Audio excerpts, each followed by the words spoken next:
My last video with the Phaeton, I was riding around and something crazy happened. I don't know, made a wild noise. Um, I was talking about how I don't spend more than $10,000 on a car, and I don't. I've never spent more than 10 grand on a car. Well, I take that back. Yes, I have. I spent a lot of money on cars before, and that's why I won't do it again. I spent $50,000 on a BMW 7 Series 750 Li. It was a '07. I bought it in '08.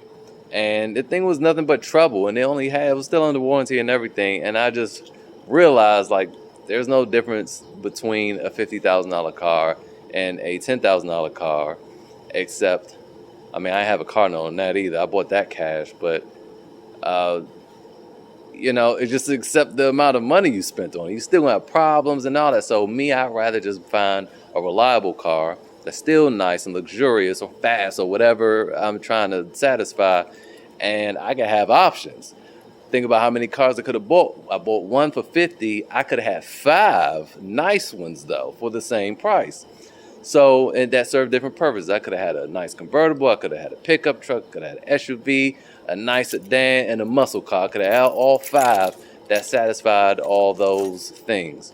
So, right now, I'm trying to figure out what I'm going to keep, and I've been thinking about getting rid of this. This is my 2006 Dodge Magnum RT. I bought it salvaged in 2008 with 16,000 miles on it. I bought it off eBay, sight unseen from California. I had it shipped to Maryland. And yeah, that's why I had the SRT front, because, I had to replace that. So instead of getting that goofy looking RT when I just went ahead and get an SRT, it still has evidence from the accident. It wasn't bad. So that's there, and it didn't have a fender on this side. I had to replace that, and I just replaced the other one just so they matched. And I ended up spray painting this in 2008, spray painting this in just in a driveway, spray painting it. Now it's getting kind of bad here, but spray painting it held up. I really only did that just with the intention of painting the car after like a few months, but life kind of got away, and I'm like, hey, it's holding up pretty good. So I just left it that way. So, but this thing has 159,000 miles on it. It still starts and runs perfect, but I had it sitting for the last 3 years, and some mice got inside the engine bay, and now it has a power steering leak coming from the rack and pinion, and it also doesn't have windshield washer lines anymore because they totally ate those up. And that's pretty much it. Other than that, I just need maintenance. Needs, brake fluid, differential fluid, and I changed the oil. That's about it. So, and it's been sitting for a while, and now at high speeds, when I brake it, it's a bad vibration. And you see these brakes and rotors, I just changed those maybe 1,000 miles ago. Okay, I mean, it's been sitting, but I did just change those, and I don't want to have to change them again. I feel like I'm just throwing money away. Or it could be the rears. The rears are actually original. No braking. Oh, it's probably the rears. Look at that hot spot there. Oh, I'm going to replace the rear ones first, and hopefully that gets rid of it. But that joint totally feels like it's coming from up there. So I've been trying to figure out whether I want to keep this. I like the car a lot, but I just don't drive it, especially after driving those two back there, which we'll get to. Even this, when it works, it's hard to get back in this. This is just your muscle car, and let's be real, it's a Dodge, and I really don't know how much longer it's going to last. This bad boy here has been nothing but, I don't want to say headaches, but every time I fix something else happened. And honestly, I am in the beginning stages still of just trying to get it running. I've never really got it running. So I'm thinking of still giving it a chance. And right now it needs an alternator. And I know it's going to need potentially tires because these are just old. They have good tread on them, but they're old. And then even on the factory tires, excellent tread. I mean, the tires are only a couple years old, but it was sitting on my donor car, and it was sat through a winter. And after that, I think it might have developed some flat spots. So it might need tires. It's going to need an alternator, and it's going to need another wheel bearing on the passenger side after a while. No time soon. It's not that loud. It's not nowhere near as loud as the driver's side. So I don't know. I mean, you might say that's not a whole lot, but the alternator is $656. Same over here. The rack and pinion is like five something. Uh, and then we have these over here. I just dropped $2,000 on both of these, and I did that without hesitation because this is my 2002 LS430, and it's just perfect. I mean, I just get in and I know it's going to start. I know it's going to go, and I haven't had any problems with it. When I first bought it three and a half years ago, the only thing it needed was an O2 sensor. Since then, it did blow a radiator. I had to replace a radiator, which was like $86 for a heavy duty one. And actually earlier this year, the VVTi sensors, one of them went bad. I replaced that too. That was like $100 something. I mean, that's it. I just had the timing belt, water pump, all of that stuff done. And yeah, it's just runs. It got new tires, and I wish I had different wheels. Instead of getting those tires, I should have changed the wheels, but oh well.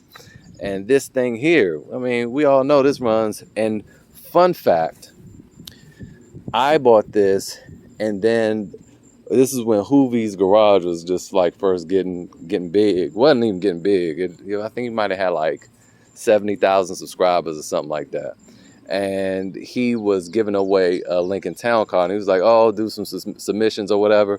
And I did a submission video, and in the video, you can see this car in the background. You can see this truck in the background. This is way before he got it.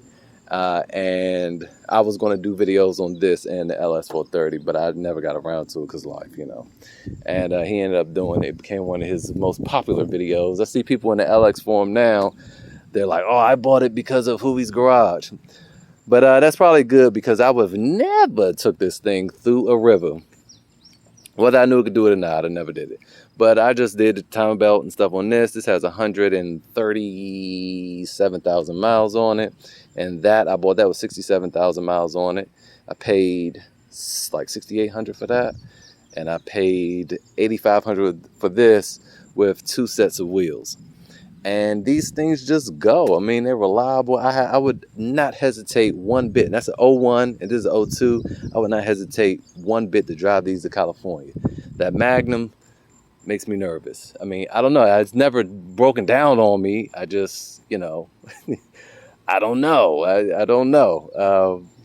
I don't know. It's a Dodge. Hey, what can I say? I've had Chevys in the past, and at 159, man, you gotta, transmission something is usually up, but this has never given me any problems at all.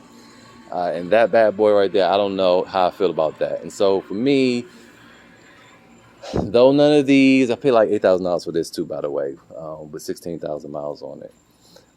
And for me, for a car to be good, I need to feel confident in it that I can just hop in and drive to California and have no problems and no worries and just do it. And, this one majorly, this is really, I want this one to work so bad, but this one, I don't know. So I'm thinking about getting rid of this and maybe getting rid of that. I was thinking about replacing this with maybe a Tundra or an older Silverado or something like that, because really I had this first and it was perfect, the perfect station wagon. It fulfilled the purpose of hauling, to even towing if I needed it to, but hauling, and then also, it was fast and fun. And but then I bought the Lexus, the LS430, and then I got the LX470 after that. And I mean, if I need to haul something, I just take the truck. If I want to be in a nice, smooth car, I'll just take the LS430. And if I want to go fast, oh boy, I got to get this working first. If I want to go fast, you drive that. And then this is just kind of like, why? But I'm surprised these haven't gone up in value, because this really a last of their breed, especially here in the United States. We don't have cool wagons.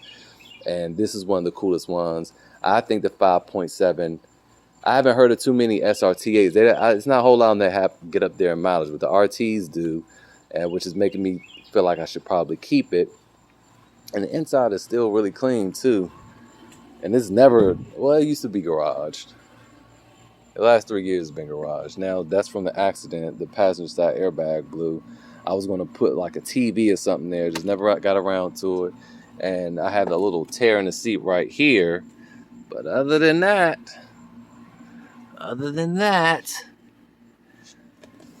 you know,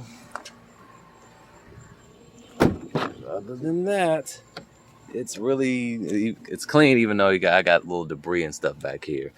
Why is this roll of, I don't know why that's in there, but the seats, doors, everything. I mean, the thing is clean. So I really don't know why I would get rid of it. And I got the Flowmasters on there, and it sounds really good. My wife loves it. This is her favorite car. She drives it more than I do. But I don't know. What is this video about? It's just about cheap cars and why I don't spend more than $10,000. And like I said, this has lasted me. I had this since 2008. Never had me stranded, anything like that. Those two are going to last me really forever. In fact, tomorrow I'm going to go look at another LS430, a newer one, because that's, pre-facelift right there. And the funny thing about that is, when I bought it, we were living in Puerto Rico. And in Puerto Rico, obviously, it doesn't get cold. So when I bought it, heated seats is a standard option. I didn't think to even check that. And I bought it, and the whole time we were there, I never thought to check that. It wasn't until we left the island and I went, we left the island and it was cold. It was December in Atlanta. And I got in the car, I'm like, ooh, turn on these heated seats. And I'm like, how I do that? Where's the button? It's usually down here in the center console. I'm looking for the button, looking. I spend the next week reading manuals and stuff, trying to figure out where is the heated seat button. Well, it is right there in the dash, in the center console, but where it's supposed to be in my car, it just says Lexus, and that's it. Turns out, and that's a standard option. But for some reason, in Puerto Rico, they figure that's hot. They don't need that. But the strange thing is, I bought my truck from Puerto Rico too, and it still has heated seats. But for some reason, that doesn't. And it's not a base model. It's an ML. I don't know. So it has no heated seats, and that bothers me tremendously. Where we live now, it gets very cold. It's cold probably 5 months out of the year. And I could use those heated seats half the year. Not only that, I would love to have some with air-conditioned seats. That's why I like that bad boy there. But, it doesn't, it won't work. So I'm looking at another one, and I'm going tomorrow. And I was going to sell that, but after I've been looking at them, and since that's from Puerto Rico, it's no rust, not even a lick, anything. And now all the ones I look at have a little bit of rust, like just surface rust, but I'm going to have to deal with that stuff. So I don't think it'd be prudent to get rid of that. So I'm going to have that, a newer LS430, the LX470. I want a pickup truck, and I also want a Volvo C70, one of the best hardtop convertibles you can buy. I shouldn't have said that, but I don't have a big channel anyway. But I want to get those two, and then my car collection for now will be done. But y'all let me know. I'm thinking about getting rid of the Magnum. I'm kind of thinking I shouldn't. If I was going to get rid of something, it should probably be that bad boy right there. Anyway, thanks for watching.